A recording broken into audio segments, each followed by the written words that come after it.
Goodnight Mr Tom Chapter 3 Saturday morning. When Willie awoke, it was still very dark. Straining his eyes, he could just make out the two boxes that were stacked in the far corner of the room, and a picture frame which was propped against them. He raised his arm and touched the sloping ceiling above his head. The pain that had brought him sharply back to consciousness seared violently through his stomach. He held his breath and pushed his hand down the bed to touch his nightgown. It was soaking. It was then that he became aware that he was lying in between sheets. That's what they did to people after they died. They'd laid them out in a bed. He sat up quickly and hit his head on the eave. Crawling out of bed, doubled over in pain, he hobbled over to the window and let out a frightened cry. He was in a graveyard. He was going to be buried alive. The pain grew in intensity. He gave a loud moan and with a sudden retch vomited all over the floor. In the morning, Tom found him huddled under the bed. The sheets were drenched in urine. He stripped off the mattress and carried Willie down to the living room. It was a hot, sultry day. The windows were wide open, but no breeze entered the cottage. Willie stood in front of the range. Through the side window he could see his grey garments and underwear hanging on a small washing line outside. Tom pulled the nightshirt over his head and threw it into a copper tub with the sheets. He sluiced Willie's body tenderly with cold water and soap. The wheals stuck out mauve against his protruding ribs and swollen stomach. He could hardly stand. "Sorry, mister," he kept repeating fearfully. "Sorry, Mr Tom." Tom just grunted in his usual manner. He pulled Willie's clothes from off the line and handed them to him. "Too hot for socks," he muttered. "Leave them off." "I can't go without me socks," cried Willie in alarm. "Please, Mr Tom, I can't." "Why?" Tom snorted. "Me legs," he whispered. He didn't want anyone to see the marks of his sins. Tom sighed and threw the socks on the table. They had breakfast by the open window. Tom sat with his shirt sleeves rolled up, the beads of sweat trickling down the sides of his ruddy face, while Willie continued to shiver, only managing to drink half a cup of tea and eat a small piece of bread. "Bloomin' blue," muttered Tom to himself as he observed Willie's face.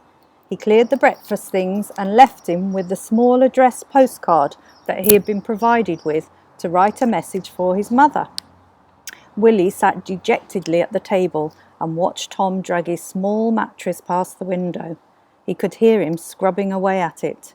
He lowered his head. He was so ashamed. Everyone who came near the church would see it and realise how wicked he'd been. They'd know what a baby he was. He hadn't meant to wet himself. He didn't even remember doing it. He stared at the small postcard in front of him. Clasping a pencil impotently between his fingers, he clenched his free hand into a fist and dug his knuckles into the table so he wouldn't cry. "How you getting on?" asked Tom, leaning through the window. Willie jumped and flushed hotly. "Can't think what to say, that it?" He took the pencil from Willie's hand and turned the postcard towards him. "Not much room, eh?" Willie tugged at his hair in embarrassment. "Lost your voice?" "No, Mr Tom," he answered quietly. "Well, what do you want to say then?" He shrugged his shoulders and looked dumbly at the grain on the wooden table. "Are you happy here?" He looked up quickly and nodded. "Yeah." "Arrived safely, is happy and—" Mr Tom," said Willie, interrupting him. "You're going to tell her I was bad?" "No," he cried, carried on writing. "Here, listen to this. Dear Mrs Beach, William," she don't call me that, she calls me Willie." He altered the word. "Willie," he continued, "has arrived safely, is happy and good. Yours sincerely, Mr Thomas Oakley." "There." He handed the postcard and pencil back to him. "Now, write your name." Willie paled. "I can't." "Didn't they have school in London?" "Yeah, but—" and he trailed off. "How about reading?" asked Tom. "You can read, can't you?" "No." "But you were looking at them books last night." "I was looking at the pictures." Tom scratched his head. The village children were reading at least some words by the time they were 6. This boy was 8, so he said. He glanced down at the label on the table to check. William Beach, born September 7th, 1930. 9 on Thursday, he remarked. Your birthday's in 5 days' time. Willie didn't understand what was particularly special about that. You're 9 on Thursday, repeated Tom, but Willie couldn't think of anything to say.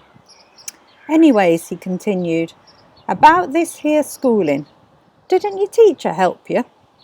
Yeah, but, he hesitated, he didn't like me. The others all called me silly sissy Willie. What others? At school. What about your friends? He whispered something. I can't hear you, boy. Willie cleared his throat. I ain't got no friends.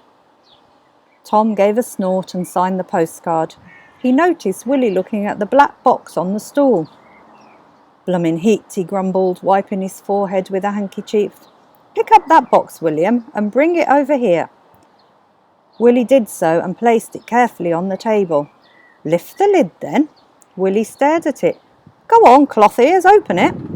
He raised the lid and gazed at the brightly coloured pots.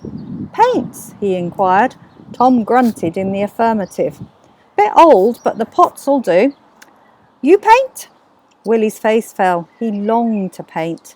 No, 'cause I can't read. The ones that can read and write gets to do the painting, is that it? Yeah. He touched one of the pots gently with his hand and then hastily took it away. I've done drawing with bits of chalk and crayon on me own. Tom straightened himself. We'd best post your card. Mustn't worry your mum. Climb out. And he helped Willie through the window. Where's that old thing? He mumbled. Sammy! He shouted. Sammy! Willie shaded his eyes and looked around for him. He caught sight of a mound of black and white fur slumped under the oak tree. Mr Tom, he said, pointing to the dog. Look! Sammy lifted his head. Heaving his body up to his feet, he left his cool sanctuary and ambled over towards them. They walked round to the back of the garden of the cottage, past the little wooden outhouse that was the toilet. On top of it lay Willie's mattress. Don't worry, boy, said Tom. It'll be dry by tonight. They carried on to the foot of the garden where there was a small, neat wooden gate with a hedgerow on either side. They turned left down a road, and after a few paces Tom opened another gate into the field next to a graveyard. A large cart horse stood drowsily eating something in the grass. Willie hung back. Come on, said Tom impatiently. Sammy bounded on ahead and gave a loud bark at the nag. She lifted her eyes for an instant, shook her head and resumed eating. She won't hurt you, said Tom. You walk alongside of me, and he gave him a gentle push into the field and swung the gate behind them. Willie hung on to Tom's left trouser leg and peered gingerly round at the mare as they walked past it. She won't hurt you, he repeated, but he could feel Willie trembling, so he decided not to pursue the matter. To Willie's relief, they eventually reached the safety of the gate at the other end of the field. Tom unhitched it and Willie darted through into a small lane. Sam, called Tom. Here, boy. Sammy had been flopped over one of Dobbs's hooves, enjoying the shade of her large head. He rose obediently and lolloped towards them. Let's see you shut it now, Willie. You must always remember to shut every gate. Willie hurriedly closed it with a crash. Put the bolt on, though. He did so. Good. Willie stood stunned for a moment, for he'd never been praised by anyone, ever. The lane they were standing in was bordered by 2 rows of trees. Their overhanging branches formed a tunnel, and although their leaves were already falling, there was enough clothed archway to cool them. Willie had never walked through so many leaves. They clustered around his ankles, hiding his plimsolls entirely from view. They walked by a large gate and an enormous, neatly kept garden. A middle-aged man was bending over one of the beds, sadly digging up clusters of gold and russet dahlias. Sammy had already bounded on ahead and was now sitting lazily by an old wooden gate waiting for them. "Bloomin' mind reader," exclaimed Tom to himself. He pushed at the gate, and after a struggle it creaked and groaned upon its one rusty hinge. The tangled hedgerows that grew on either side had almost strangled it into being permanently closed. Willie closed it carefully behind them, and they walked into a wild and unkempt garden. The grass reached Willie's knees. Tom knocked at the front door, but there was no reply. He could hear the sound of a wireless, so he knew someone must be in. After several attempts at attracting attention with a knocker, he walked round the side of the cottage to the back garden. Leaning back in a wicker chair sat Dr. Oswald Little, a plump, red-faced man who was attempting vainly to wipe steam from his spectacles. His wife Nancy, a tall, thin, freckled woman with closely cropped iron grey hair, was digging a large trench in the garden. A cigarette dangled from her mouth. The wireless was blaring out light organ music through the kitchen window. "Dr. Little," repeated Tom loudly for the third time. The doctor looked up and put on his spectacles, which immediately slid down the perspiration on his nose. "Hello, Tom. This is a surprise. You can't be ill." "No." He glanced briefly down at Willie, who was now retreating rapidly on hearing that the tubby man was a doctor. Nancy, noticing how scared he was, sat down at the side of the trench and took the cigarette out of her mouth. "I'm Mrs. Little," she said hoarsely. "I expect you'd like an orange juice while Mr. Oakley and the doctor have a chat. Yes?" He nodded and followed her through the back door into the kitchen. Tom sat down. "What's the problem?" asked the doctor. "The boy, is it?" "Been sick twice already. Had a good tuck-in last night, but brung it up." "Malnutrition," the doctor remarked. "Probably used to chips. All that good food might have been too much of an assault on his stomach. Clear broth, rest, exercise and milk to begin with, and maybe a tonic. Try some Viril and cod liver oil. I expect he's bedwetting too." Tom looked surprised. "It's quite common," he continued, "especially if they're small. Give him a month or two to settle. How old is he? 5, 6? 8, going on 9. It was the doctor's turn to look surprised. "Like a frightened rabbit he is," said Tom. "Yes," said the doctor thoughtfully. "He's obviously been brought up to look on the doctor as the bogeyman. There's something else. The boy's had a bit of a whipping. He's got bruises and sores all over him. Done with a belt buckle mostly. He's too ashamed to let folks see. If you could manage to take a look." "This," croaked a refined voice from behind him, "and warm salt water."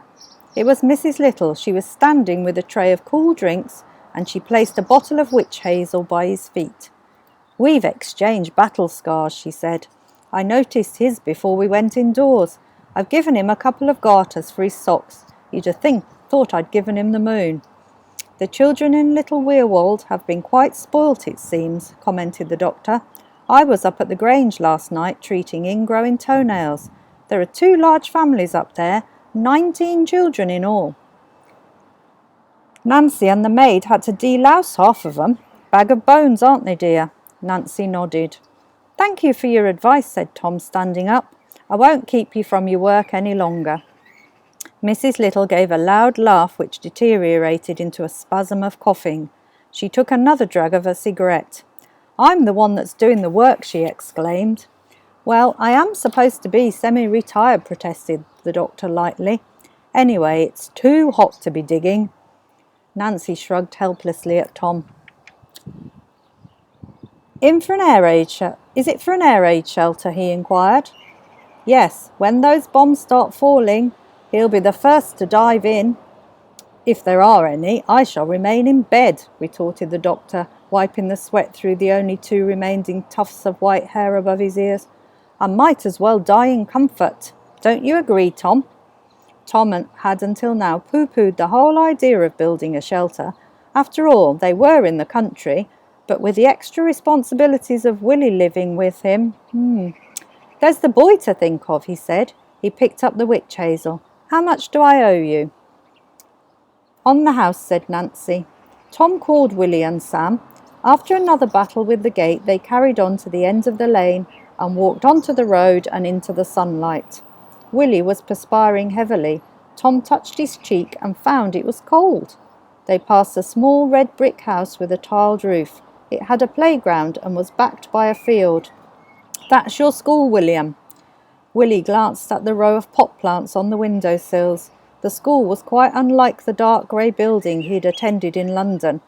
The road brought them to the centre of the 2 rows of thatched cottages. Mrs. Fletcher and a neighbour were standing outside one with a huge sunflower growing in front of it. It was one of the few cottages which housed a wireless. A small crowd were gathered in and around the garden listening to it. "You go and post your card," said Tom. "The post office is near the shop. I'll meet you there." And he left Willie and headed toward the group of listeners with Sammy at his heels. Willie walked past the cottages slowly. All the windows had been flung open. "Morning, William," chorused 2 voices behind him. An elderly couple were leaning over their garden gate. Their cottage stood immediately opposite where Willie was standing. "We knows your name from Mrs. Fletcher," said the old man. He wore a crisp white collarless shirt with the sleeves well rolled up, and his baggy grey trousers were held up with a piece of string. His wife was in a flowery cotton dress with a lilac-coloured apron over it. Their skin was as wrinkled and brown as an old football, and on their heads were perched steel air raid helmets.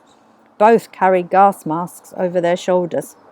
"Looking for the post office, dear?" said the old lady. "You be standing right at it." "You go in, boy, be all right," added the old man. "We hope you'll be very happy here," chimed in the old lady. "Don't we, Walter?" "Yes," he agreed, "we do." "We're the birds," she said. "You go on in," he said. "Go on." Willie knocked on the door. "Go on," they chorused. Willie opened the door and stepped in. He found himself in a room, at the end of which was a small counter with a piece of netting above it. To his right were stacked stationery and pens, jigsaws and wool, needles, scissors, and assorted oddments, and to his left sweets and bottles of pop. Standing next to the netted window was a young boy. He was leaning on a wooden sill, writing intently. A young man in his 20s, with short cropped hair and glasses, was sitting behind the netting talking to him. "They'll never read that," he said. "Yes, they will," the boy replied. Willie edged forward to see what was happening. The boy was holding a magnifying glass over a postcard and writing on it in the tiniest hand. "Mother's got one of these too," he said, waving the glass vaguely in the direction of the postmaster. It was the boy's appearance more than anything that attracted Willie's attention. He was taller than him, but at a guess about 9 years old. His body was wiry and tanned, and he had a thick crop of black curly hair which looked badly in need of cutting.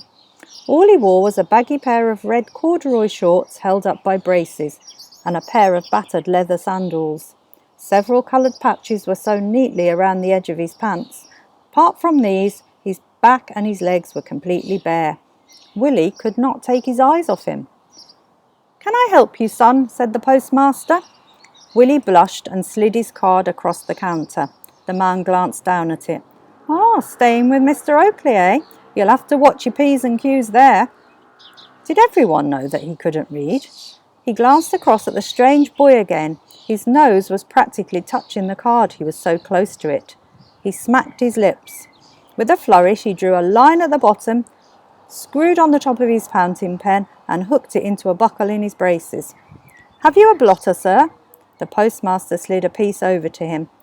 "Anything else?" he remarked wryly. The boy gave a small frown. "No, I don't think so, thank you." He blotted the card and slid them both under the counter. "When will it arrive, do you think?" "Tuesday, maybe." "That's ages," he moaned. "Well, should have sent it sooner then," said the postmaster. The boy looked aside at Willie. His white teeth and brown oval eyes stood out in stark contrast against his dark tanned skin. He smiled, taking in Willie's crumpled grey shorts and jersey. Willie turned quickly away and walked out of the door, his ears smarting. Tom was standing on the stone steps of the shop at the corner waiting for him. "There you are! Coming in or not?" He nodded and walked towards the shop, past 3 women who were talking outside. He looked inside the door and stepped in. Boxes, bags, sacks and coloured packets were piled all along the right side of the store. On the left was a long wooden counter with weighing scales at one end and a large wicker basket filled with loaves of bread. Crates of fruit and vegetables were stacked at the other end. Above the boxes and sacks on the right were shelves with cups, plates, saucepans, bowls, nails, and an assortment of coloured tins on them. Willie peered gingerly outside to see if he could catch a glimpse of the strange boy from the post office. "Thanks, Mrs. M," said Tom to a middle-aged couple behind the counter. "I'll drop in that baccy for you tonight, Mr. Miller. Tea, sugar, torch batteries and elastic, you reckon?" "Sure as eggs is eggs," said the man.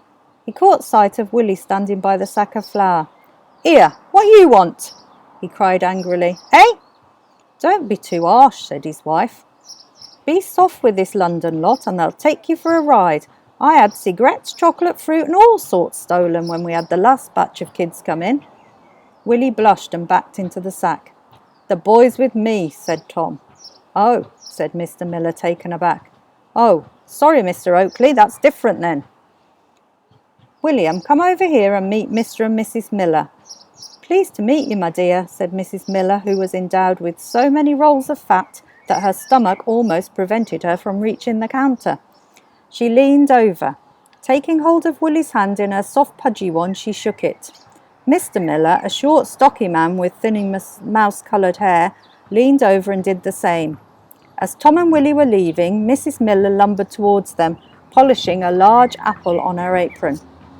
"Here you are, my dear," she said to Willie. "This is for you." Willie gazed at it, dumbfounded.